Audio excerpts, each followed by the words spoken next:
大伙儿都要注意了啊！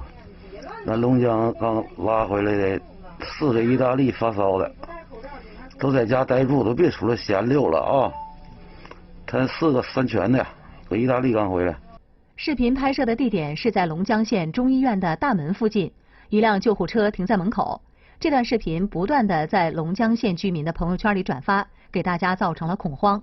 不少群众给龙江县公安局打去电话，核实事情的真伪。我们到医院进行核实，这4个人就是一个正常返乡人员接受的例行体检，根本不存在发烧发热的这个事儿。在核实清楚这段视频属于谣言之后，民警通过调查走访，在龙江县的一个居民小区内找到了这段视频的拍摄者。当时在他的手机里面发现了这段视频，也发现就是他当时拍摄的。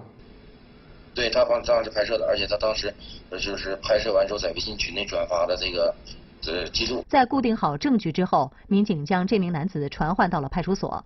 经过讯问，这名男子说出了拍摄视频的原因。他是一个大客车司机，当时他也是拉着就是返乡人员到中医院接受这个例行的体检。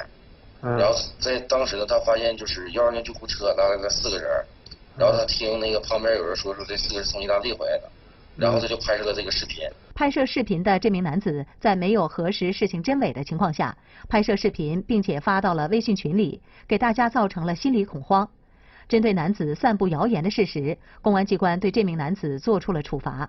咱们根据《中华人民共和国治安管理法》第25条，给予该人士行政拘留时，并处罚款500元的行政处罚。